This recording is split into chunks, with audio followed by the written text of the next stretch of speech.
സൂര്യ സാറിൻ്റെ ഇഷ്ടപ്പെടുന്ന ആളുകൾക്കെല്ലാം എൻജോയ് ചെയ്യാൻ പറ്റുന്ന ഒരു മാസ് ഫൺ സിനിമ തന്നെയായിരിക്കും. കുറേ വിഷ്വലി ഭയങ്കര ഡിഫറൻസ് അല്ലെങ്കിൽ ഒരു ഗ്രാൻഡ് ആയിട്ടുള്ള സിനിമയായിരിക്കും. ഞാനും അതിലൊരു ഭാഗമാണ്. വെയിറ്റിംഗ് ആണ്. ഞാനും വേറെ ഒന്നും കണ്ടിട്ടില്ല. അപ്പോൾ അതുകൊണ്ട് നിങ്ങളെപ്പോലെ തന്നെ ആകാംക്ഷയോടെ ഞാനും കാത്തിരിക്കുകയാണ്. ആർജൻ ബാലാജ മുന്നേ പറഞ്ഞിട്ടുണ്ടായിരുന്നു വിജയ്ക്ക് വേണ്ടിയിട്ട് എഴുതിയിട്ടുള്ള ഒരു സ്ക്രിപ്റ്റ് ആണെന്നാണ് പറഞ്ഞിട്ടുണ്ടായിരുന്നത്. പിന്നെ സൂര്യ സാറിലേക്ക് കൺവേർട്ട്, കാരണം ആ ടീസർ കാണുമ്പോൾ ഭയങ്കരമായിട്ടുള്ള ഒരു മാസ് പരിവേഷത്തിലുള്ള സൂര്യനാണ് കാണുന്നത്. അങ്ങനെ തന്നെയാണോ സെറ്റിലും ഉണ്ടായിരുന്നത്? അതെ അതെ, അതാ ഞാൻ പറഞ്ഞത്. ആ ഒരു എന്താ ഒരു ഓറ ഉണ്ടല്ലോ, ഒരു സ്റ്റാറിൻ്റെ ഒരു ഓറ.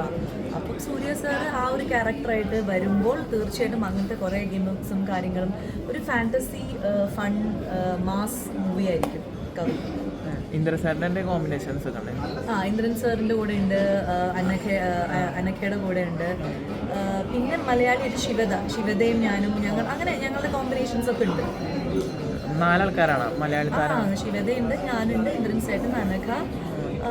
ഇത്രയും പേരാണ് മലയാളികളായിട്ടുള്ളത്. പിന്നെ നമ്മുടെ ആർട്ട് ഡയറക്ടർ മലയാളിയാണ്, അരുൺ ചേട്ടൻ. അപ്പോൾ മൊത്തത്തിൽ അതൊരു മലയാള സെറ്റ് പോലൊക്കെ തന്നെയായിരുന്നു. പ്രൊമോഷന് കൊച്ചിക്ക് എന്തായാലും വരും സൂര്യ? പ്രൊമോഷന് കൊച്ചിക്ക് വരും തീർച്ചയായിട്ടും. അദ്ദേഹം ഇതിന് മുമ്പത്തെ സിനിമയിലൊക്കെ വന്നിരുന്നല്ലോ, അപ്പോൾ വരുമായിരിക്കും. എന്തായാലും പ്രോപ്പർ പ്രൊമോഷൻസ് നടക്കുമ്പോൾ കൊച്ചി, ഹൈദരാബാദ് എല്ലായിടത്തും പോകുമായിരിക്കും. സൂര്യയുടെ അനിയത്തി അങ്ങനെ ആരായിട്ടാണ്? ഞാനോ? അനിയത്തി അല്ല, എന്തായാലും ഓപ്പോസിറ്റ്. ചേച്ചിയും അല്ല, കുടുംബത്തിലും അമ്മയും അല്ല, വേറൊരു ഇതാണ്, വേറൊരു ക്യാരക്ടർ. പക്ഷെ അത് അങ്ങനെ പറയാൻ പറ്റില്ല. പക്ഷെ ഈ കാറ്റഗറി അല്ല, ചേച്ചി അനിയത്തിയും അമ്മയും അല്ല, വൈഫും അല്ല.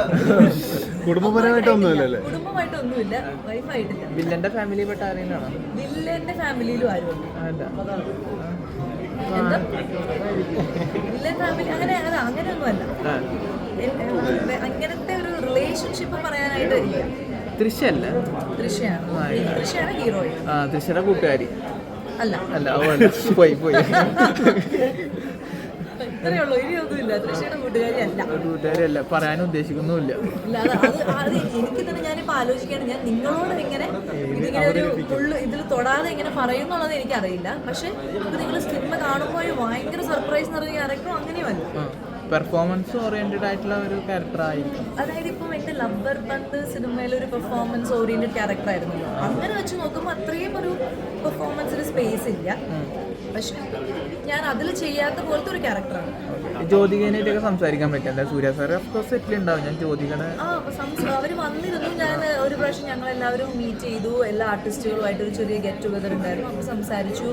മലയാള സിനിമയെ കുറിച്ചിട്ടൊക്കെ അവർ ഒരുപാട് കാര്യങ്ങൾ സംസാരിക്കാൻ ഭയങ്കര ഫ്രണ്ട്ലി ആയിട്ടുള്ള ടോക്കൊക്കെ നടന്നു. അങ്ങനെ നല്ലൊരു മൊമെന്റ് ഞങ്ങൾക്ക് എല്ലാവർക്കും ആർട്ടിസ്റ്റുകൾക്ക് കിട്ടി.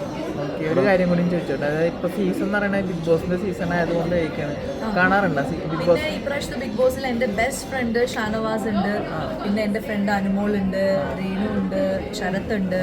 അപ്പോൾ അങ്ങനെ കാണാനുള്ള എനിക്ക് ആഗ്രഹം ഉള്ളതുകൊണ്ട് ഞാൻ കാണാറുണ്ട് എപ്പിസോഡ്സ്. ഓരോരുത്തർക്കാണോ വോട്ട് കൊടുക്കുക? ഇന്ന് ഷാനവാസ് ആണെങ്കിൽ നാളെ അങ്ങനെയാണോ? വോട്ടിംഗ് ഞാൻ ഇതുവരെ ചെയ്ത് തുടങ്ങിയിട്ടില്ല. കാരണം ഇപ്പൊ എനിക്ക് തോന്നി അവരൊന്നും അങ്ങനെ ഇപ്പൊ ഒന്നും ഔട്ട് ആവുന്ന ആൾക്കാരല്ല.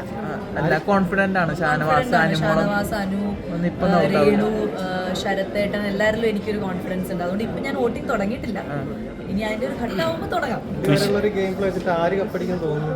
അങ്ങനെയുള്ളത് അത് നമുക്ക് പറയാറായിട്ടില്ലല്ലോ. കാരണം എനിക്ക് തോന്നുന്നു ഒരു 20-25 ഡേയ്സ് ഒക്കെ കഴിയുമ്പോഴാണ് കുറച്ചും കൂടി ഗെയിം പ്ലാൻസ് ഒക്കെ എല്ലാവരും ഇതാക്കുള്ളൂ. ഇപ്പൊ നോർമൽ ഒരു രീതിയിലല്ല പോണേ. ഇപ്പൊ അങ്ങനെ ജഡ്ജ് ചെയ്യാനായിട്ട് എനിക്ക് പറ്റുന്നില്ല. നിലവിൽ എല്ലാവരും പറയുന്നത് അനീഷിന്റെ ഗെയിം ഭയങ്കരമായിട്ട് അങ്ങനെയാണോ പറയണത്? അത് അനീഷ്, അതായത് പിന്നെ നമുക്ക് പേഴ്സണലി അറിയാത്തോണ്ട് എങ്ങനെയാണ് ക്യാരക്ടർ എന്ന് അറിയില്ല. പക്ഷെ ഇപ്പോൾ ആള് ചെയ്യുന്നത് മേ ബി അദ്ദേഹത്തിന്റെ ഗെയിം പ്ലാൻ ആയിരിക്കാം. അത് നന്നായിട്ട് വർക്ക് ആയാൽ ചിലപ്പോൾ അദ്ദേഹം കപ്പടിക്കുമായിരിക്കും. ഇഷ്ടപ്പെടാറുണ്ടോ? സോഷ്യൽ ഇഷ്ടപ്പെടാറുണ്ടോ അനീഷിന്റെ ഗെയിം? അതാ അങ്ങനെ എനിക്ക് ഇഷ്ടപ്പെട്ടു തുടങ്ങി, ഇഷ്ടപ്പെടാതെ അങ്ങനെ ആയിട്ടില്ല. ഇപ്പൊ തുടങ്ങിയില്ലുള്ളൂ. ഈ ഷാനവാസ് നായകനായിട്ടോട് അഭിനയിച്ചാണല്ലോ സാസിയോടൊപ്പം. അപ്പൊ എങ്ങനെയുണ്ട് ബിഗ് ബോസിൽ, എങ്ങനെയുണ്ട് പെർഫോമൻസ്? അല്ല, ബിഗ് ബോസിൽ അതാ. അപ്പൊ അതുകൊണ്ട് എനിക്ക് ഷാനവാസ് നന്നായി കാരണം ഷാനവാസ് കുറച്ച് അത്യാവശ്യം നന്നായി സംസാരിക്കുന്ന ആളാണ്. തർക്കിക്കേണ്ട അടുത്ത് നന്നായി തർക്കിക്കും, നന്നായിട്ട് ഗെയിം സ്പിരിറ്റ് അത് എടുക്കുന്ന ആളാണ്.